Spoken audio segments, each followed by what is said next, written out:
Sonic Frontiers, aka the game Sonic Team released after repeated bag fumbling. The game is very different from the games before it, actually having multiple gameplay styles and actually somewhat serious story to boot. Overall, the Sonic game is pretty unique when you compare it to other Sonic games, so without further ado, I should probably get into this actual review.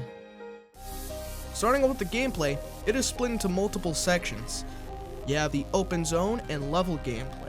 The open zone gameplay sees you zooming across the map and occasionally fighting these little cyberspace dudes. Each cyberspace enemy having its own unique little attacks you have to work around, using Psyloop to knock them into the air or having to wait for a weak point. Doing this gives you levels that you can use to gain abilities that you can use in the open zone. While running around, you can find these little red and blue seeds. One increases your damage and the other increases your defense. Either way, you're improving. You can also find these little Coco, which when given to the Elder Coco, can increase your speed and rank count. As you speed through the Starfall Islands, you'll also find the main levels, aka the more arcade style ones, where you collect keys and collect the Chaos Emeralds. You will also encounter many bosses that have their own mechanics and give some cool stuff. You will also be able to do small challenges that will give you some other neat rewards, and on top of that, as you collect certain collectibles in the islands, you will be able to unlock some character interactions between Sonic and his friends. The more arcade-like levels you will speed through in a short zone and complete challenges to get vault keys to collect Chaos Emeralds in the open zone. You also have the fishing minigame with Big the Cat, an infamous character voiced by John St. John, aka literal Duke Nukem. This is an easy way to power level your stats and collect Eggman's log, which gives you his side of the story. Finally, we have the Supersonic sections, which come with some of the most banging music I've ever heard in the Sonic game and some legitimately fun gameplay. Basically, you have to speed around this massive boss, learning its attack patterns and looking for openings and ways to beat this big bad boss. Bad they had to nerf Sonic's aura for the Nintendo Switch. Basically, the story goes like this. Eggman goes to the Starfall Islands with his little AI project Sage into cyberspace to control the Guardians.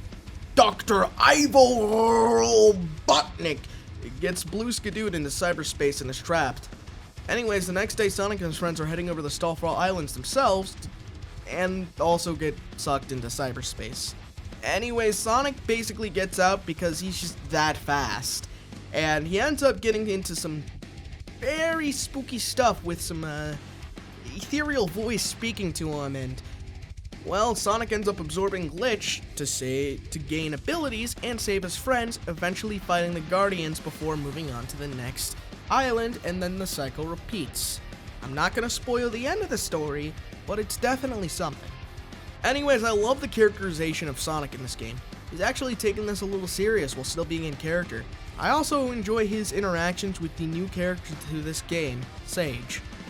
He's trying to understand and befriend this small child and legitimately doesn't want to go against her, but essentially has to because Sage is a product of the evil Dr. Ivo Botnik. I should stop reading it off like that.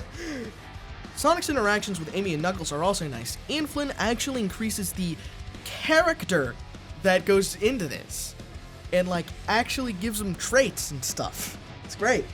I also can't forget that when writing for Tails, he also goes on to address how inconsistent he is in the game. Overall, the story is on good step forward, and it actually makes me excited for whatever Ian Flynn is cooking for the next Sonic game. Sonic Frontiers has some of the best music in the series to date. The arcade-style level themes are always a nice play to just have in the background whenever you're doing something. Don't even get me started on the boss themes. My two favorite songs in this game have to be Undefeatable and Find Your Flame. Two absolute zoomer tracks. Overall, as someone who's played a lot of the Sonic series, I really enjoyed the game. It had one of the best stories for a Sonic game. It had one of the best stories for a Sonic game in recent times, and had some really fun and unique gameplay that could be expanded upon in later games in the series. Overall, it's a solid 7 out of 10. I would recommend this game to anyone who's interested in the Sonic series, or just people who just like to speed through levels.